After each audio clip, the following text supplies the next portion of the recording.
Yesus welcome dengan semua orang. Dia memberitakan kabar baik kepada semua orang. Tapi yang mengalami mujizat adalah orang yang sungguh-sungguh rindu untuk mengalami perjumpaan secara pribadi dengan dia. Bukan hanya sekedar kagum, bukan hanya sekedar terpesona dengan Yesus, tapi mau berjumpa secara pribadi dan mengalami jamahan. Yesuslah yang harus menjadi pusat dari persekutuan atau gereja kita. Kerajaannya harus ditegakkan, kehendaknya harus dinyatakan. Kemuliaan hanya bagi nama Yesus.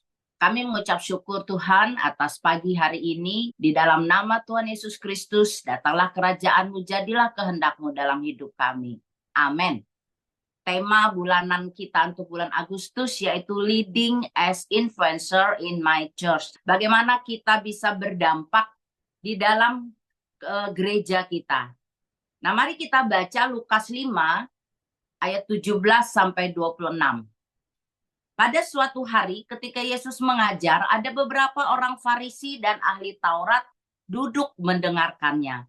Mereka datang dari semua desa di Galilea dan Yudea dan dari Yerusalem. Kuasa Tuhan menyertai dia sehingga ia dapat menyembuhkan orang sakit. Lalu datanglah beberapa orang mengusung seorang lumpuh di atas tempat tidur. Mereka berusaha membawa dia masuk dan meletakkannya di hadapan Yesus. Karena mereka tidak dapat membawanya masuk berhubung dengan banyaknya orang di situ, naiklah mereka ke atap rumah, lalu membongkar atap itu, dan menurunkan orang itu dengan tempat tidurnya ke tengah-tengah orang banyak, tepat di depan Yesus. Ketika Yesus melihat iman mereka, berkatalah ia, "Hai saudara, dosamu sudah diampuni." Tetapi ahli-ahli Taurat dan orang-orang Farisi berpikir dalam hatinya, siapakah orang yang menghujat Allah ini? Siapa yang dapat mengampuni dosa selain daripada Allah sendiri? Akan tetapi Yesus mengetahui pikiran mereka lalu berkata kepada mereka, apakah yang kamu pikirkan dalam hatimu? Manakah yang lebih mudah? Mengatakan dosamu sudah diampuni atau mengatakan bangunlah dan berjalanlah? Tetapi supaya kamu tahu bahwa di dunia ini Anak Manusia berkuasa mengampuni dosa. Berkatalah ia kepada orang lumpuh itu, kepadamu kukatakan bangunlah, angkatlah tempat tidurmu, dan pulanglah ke rumahmu. Dan seketika itu juga bangunlah ia di depan mereka, lalu mengangkat tempat tidurnya dan pulang ke rumahnya sambil memuliakan Allah. Semua orang itu takjub lalu memuliakan Allah dan mereka sangat takut katanya. Hari ini kami telah menyaksikan hal-hal yang sangat mengherankan. Demikian firman Tuhan. Bapak Ibu, ketika Yesus dan murid-muridnya ada di kota Kapernaum, ya Yesus itu mengadakan KKR ya di salah satu rumah di Kapernaum. Dari bacaan ini kita dapat melihat ada beberapa jenis orang yang ada dalam KKR di Kapernaum ini. Dari jenis-jenis orang ini kita dapat belajar tentang bagaimana kita menjadi influencer di gereja atau persekutuan kita. Nah, mari kita lihat satu persatu. Yang pertama adalah orang Farisi dan ahli Taurat. Ya, ketika orang-orang Yahudi kembali dari pembuangan di Babilonia sekitar tahun 440 sebelum Masehi, mereka itu kehilangan kebanggaan sebagai sebuah bangsa. Oleh sebab itu mereka memutuskan bahwa kebesaran mereka adalah sebagai sebuah bangsa yang memiliki hukum Taurat. Itu yang menjadi kebanggaan mereka. Itu sebabnya mereka mencurahkan seluruh kemampuan mereka untuk mengenal dan memelihara hukum Taurat. Kata Farisi itu berarti mereka yang dihususkan. Jadi orang Farisi adalah mereka yang dihususkan untuk memelihara segala aturan dan ketentuan hukum Taurat. Nah, pada waktu itu mereka duduk mendengarkan Yesus. Ketika mendengar Yesus berkata kepada orang lumpuh itu, dosamu sudah diampuni, mereka bereaksi dalam hati. Siapa orang yang menghujat Allah ini? Hanya Allah yang dapat mengampuni dosa. Nah, Bapak Ibu Saudara, bukankah kita juga sering menemukan orang yang memiliki spirit seperti orang Farisi dan ahli Taurat ini di gereja kita ya? Mereka sangat menguasai peraturan gereja, menguasai firman Tuhan, hafal di luar kepala ya, saking di luar kepalanya firman Tuhan itu tidak menguasai hidup mereka. Mereka ketat menerapkan peraturan gereja, mereka mengawasi, menilai apakah ada orang-orang yang melanggar ketetapan atau peraturan gereja. Ya, mereka akan mengkritik, menghakimi, bahkan tidak segan untuk menyingkirkan orang-orang yang dianggap tidak sesuai standar mereka. Mungkin dalam hati mereka akan mempertanyakan dengan sinis ketika melihat ada orang-orang yang melakukan sesuatu di luar standar mereka. Siapa orang ini, sok banget gitu ya. Atau siapa sih ini anak baru kemarin juga. Nah, seringkali hal-hal yang seperti itu yang terjadi. Tetapi sekalipun itu terucap di dalam hati, Yesus mengetahui apa yang ada di pikiran dan hati kita. Ya, bila kita punya spirit seperti ini, Bapak Ibu, kita menjadi influencer yang negatif di gereja. Aturan-aturan itu baik saja. Ya, karena gereja adalah sebuah organisasi yang perlu juga tertib dan teratur. Tetapi Tuhan Yesus dengan kasih-Nya haruslah menjadi pusat kehidupan gereja, bukan peraturan. Nah, kita lihat lagi yang kedua, orang-orang yang ada di sekitar Yesus ya, pada KKR di Kapernaum ini.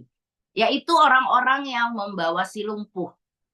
Ada orang-orang yang membawa seseorang yang lumpuh digotong oleh 4 orang. Jadi sebenarnya bukan hanya 4 orang yang bawa, tapi ada sekelompok orang gitu ya. Tapi digotong oleh 4 orang. Mereka adalah orang yang peduli dengan penderitaan yang dialami oleh saudara seiman mereka. Ketika mereka tidak dapat masuk ke dalam rumah melalui pintu karena penuhnya orang berkerumun, mereka tidak menyerah. Mereka berusaha secara kreatif cari cara agar si lumpuh ini dapat berjumpa dengan Yesus. Mereka naik ke atap rumah, membongkarnya dan menurunkan orang lumpuh itu dengan tempat tidurnya, dengan tilamnya tepat di depan Yesus. Nah, tentu kalau kita bayangkan ini butuh pengorbanan ya, butuh kerjasama yang luar biasa. Dan Yesus melihat iman mereka. Yesus bertindak karena melihat iman mereka. Iman dan kasih yang dimiliki oleh orang-orang ini menimbulkan keberanian, tekad yang kuat, kesehatian, kreativitas, sehingga orang yang lumpuh ini boleh dibawa tepat di depan Yesus dan mengalami pengampunan serta kesembuhan. Dia datang lumpuh, pulang dengan berjalan kaki ya di depan orang banyak itu. Nah, jika kita belum menemukan orang-orang yang seperti ini di gereja kita, mari kitalah yang menjadi orangnya. Mari kita peduli dengan orang-orang yang mengalami kelumpuhan rohani dalam hidup mereka dan membawa mereka kepada Kristus untuk mengalami pemulihan. Saya bersyukur ya di gereja kita di KGC, ibu-ibu Rolex seperti Ibu Trivena, Ibu Mike, Ibu Yuli dan lain-lain itu sering membawa orang-orang ke gereja supaya mereka dapat mengalami Kristus. Juga orang-orang yang membawa saudara-saudara ke KGP ini ya. Pokoknya bagian kita itu adalah membawa saja, mengajak saja. Mereka mungkin bukan pelayan yang berdiri di mimbar, di pelayanan mimbar ya, berdiri di depan orang, tapi punya hati dan potensi untuk membawa orang kepada Kristus. Sekalipun banyak keterbatasan, tetapi bawa saja. Nanti selanjutnya Tuhan yang berproses dengan mereka.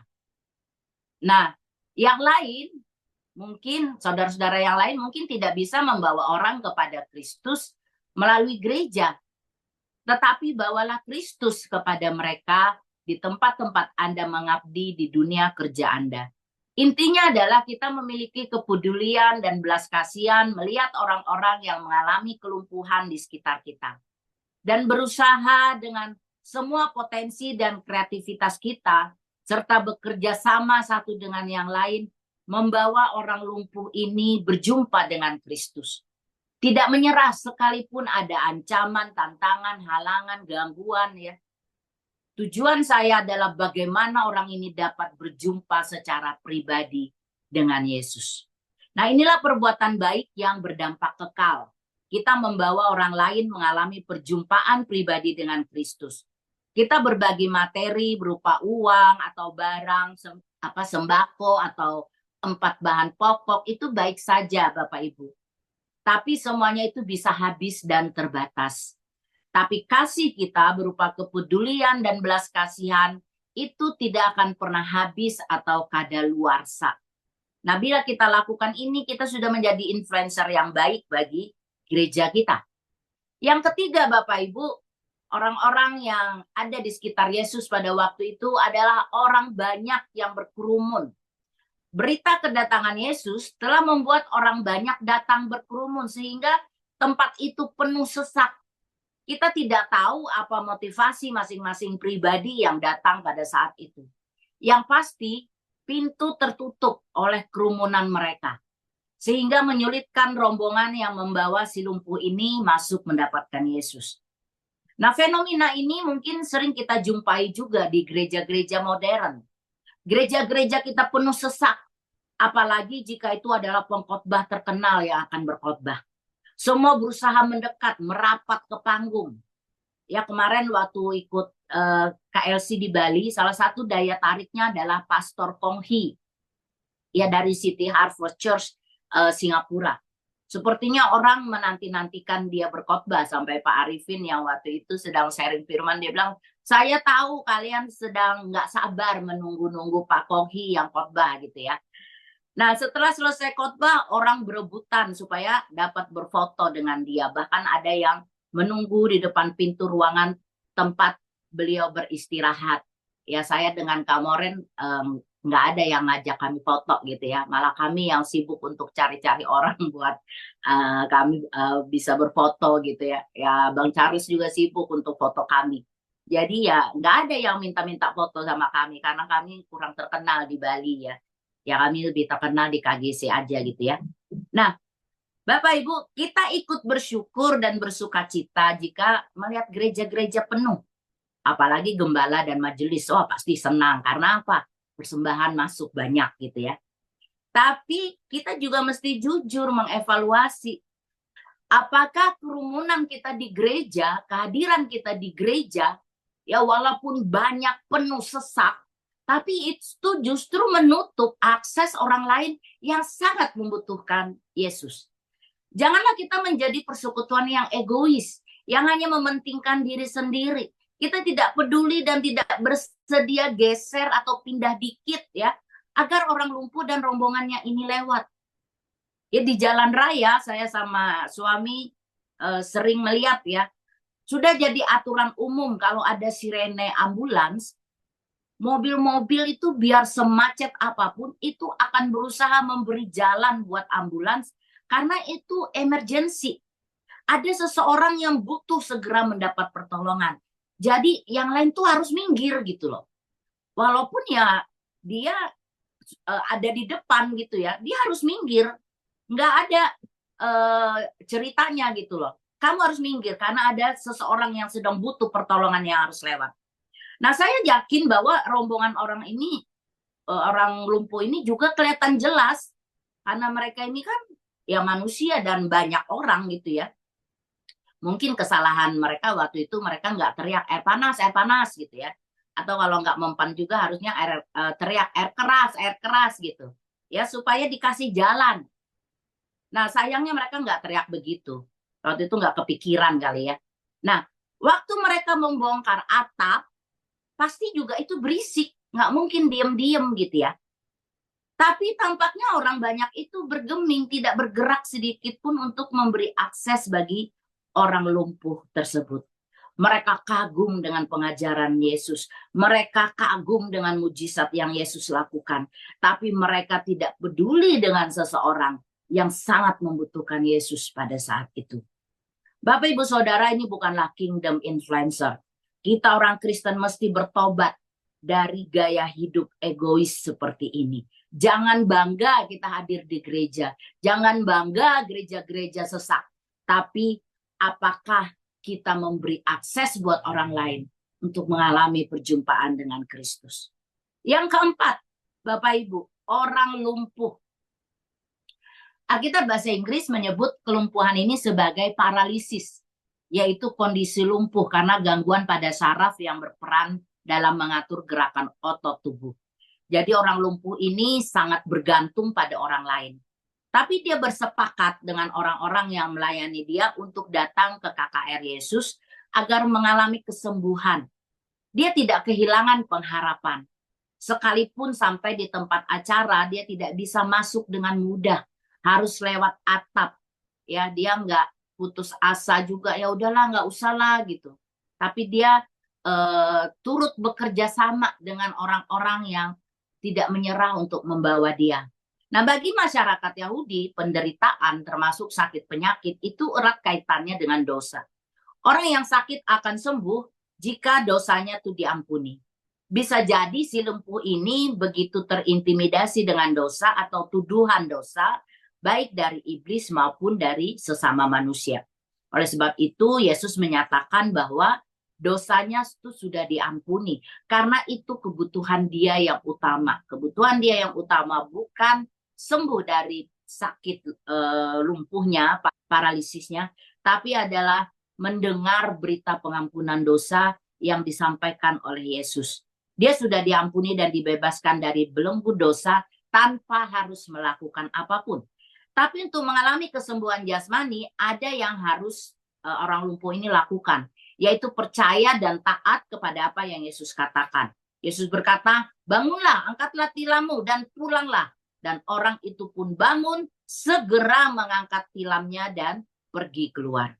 Nah, apakah saat ini kita merasakan kelumpuhan secara rohani? Ada bagian-bagian dari kerohanian kita yang kita anggap tidak berfungsi dengan benar. Nah, mari kita dengan rendah hati memberi diri ditolong oleh saudara seiman. Jangan malu atau gengsi untuk mengakui bahwa kita butuh pertolongan. Keterbukaan adalah awal dari pemulihan. Kita juga mesti belajar hidup dalam ketaatan, bersedia dimentori oleh saudara seiman kita, dan mari tetap percaya dan tetap berpengharapan bahwa mujizat pasti terjadi dalam hidup kita. Yang terakhir, Bapak, Ibu, Saudara, bintangnya dalam pertemuan ini adalah Yesus. Kita melihat Yesus menerima semua orang yang datang menghadiri KKR-nya. Baik itu orang Farisi, ahli Taurat, orang banyak yang datang dari berbagai desa dengan berbagai motivasi, orang lumpuh dan rombongannya, ya tidak tahu apakah di situ juga ada orang-orang yang sakit, kita tidak melihat ya. Semua orang boleh datang kepada Yesus. Yesus menerima mereka semuanya. Yesus memberitakan firman Tuhan bagi mereka semua. Yesus selalu memberitakan kabar baik bagi setiap orang. Dia rindu untuk terus memberdayakan kita, membangkitkan kita dari kelumpuhan rohani kita. Meskipun di situ ada yang menilai dia dan penuh kesirikan, ada yang sekedar ingin melihat dia, ada yang hanya ingin mendengarkan pengajarannya, ada yang takjub dengan mujizat-mujizat yang ia lakukan. Tapi dengar baik, Bapak Ibu Saudara, yang mengalami mujizat adalah mereka yang punya iman, yang punya belas kasihan, yang memiliki kerendahan hati, yang bertekad untuk berjumpa dengan Yesus. Bagaimana caranya? Jadi saya ulangi, Yesus menerima semua orang. Yesus welcome dengan semua orang. Dia memberitakan kabar baik kepada semua orang. Tapi yang mengalami mujizat adalah orang yang sungguh-sungguh rindu untuk mengalami perjumpaan secara pribadi dengan dia. Bukan hanya sekedar kagum, bukan hanya sekedar terpesona dengan Yesus, tapi mau berjumpa secara pribadi dan mengalami jamahan secara pribadi dalam hidup mereka. Yesuslah yang harus menjadi pusat dari persekutuan atau gereja kita. Kerajaannya harus ditegakkan, kehendaknya harus dinyatakan. Kemuliaan hanya bagi nama Yesus, Raja kita. Galatia 6 ayat 10, ayat emas kita pada bulan ini.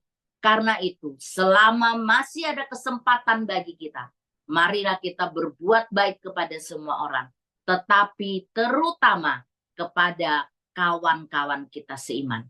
Kita terus-menerus diingatkan untuk berdampak bagi gereja kita atau kawan-kawan seiman kita melalui perbuatan baik kita. Perbuatan baik yang kita lakukan hendaklah sampai pada taraf orang itu mengalami perjumpaan pribadi dengan Yesus. Yaitu perjumpaan dengan kasih, kuasa, dan kebenarannya. Karena perjumpaan dengan Yesuslah yang memulihkan, menyembuhkan, mengubah, memberdayakan setiap orang. Mari Bapak Ibu Saudara, kita jangan menyerah untuk terus berbuat baik. Jangan menyesal berbuat baik. Terus upayakan yang terbaik agar orang-orang boleh mengalami Yesus. Amin. Haleluya, terpujilah nama Yesus. Nah, apa yang kita sharingkan dalam kelompok kita? Apakah spirit orang Farisi atau ahli Taurat masih bermanifestasi di gereja kita?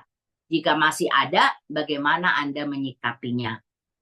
Yang kedua, menurut Anda, seperti apakah sikap orang Kristen yang dapat menghalangi orang lain berjumpa dengan Kristus?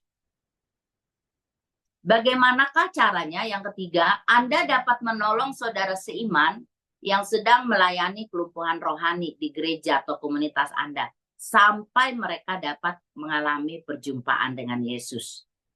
Nah, jika Anda sedang mengalami kelumpuhan rohani, apakah yang Anda harapkan dari komunitas atau gereja Anda? Mari kita berdoa. Kami mengucap syukur untuk firman-Mu pada pagi hari ini, yang terus membukakan, menginspirasi kami, bagaimana kami harus berbuat baik, bagaimana kami harus menjadi influencer di dalam gereja kami. Kami boleh membawa orang agar mereka boleh mengalami perjumpaan dengan Yesus. Mereka boleh mengalami jamahan Yesus dalam hidup mereka. Kami tidak sekedar membawa mereka lalu meninggalkan mereka, tapi kami berusaha agar mereka mengalami perjumpaan pribadi dengan kasih, kuasa, dan kebenaran melalui gerejamu. Kami juga minta ampun Tuhan, bila selama ini kami menutup jalan bagi orang lain untuk mengalami perjumpaan dengan Kristus. Kami lebih banyak menilai, mengkritik, menuntut di gereja. Ampuni kami, dan biarlah Roh Kudus terus menolong kami, agar kami boleh diubahkan, memiliki hati seperti Kristus, yang boleh menerima semua orang, yang boleh ingin melakukan, menyatakan kebaikan Allah bagi semua orang. Dan nama Allah dipermuliakan. Di dalam nama Tuhan Yesus Kristus kami ucap syukur, haleluya, amin.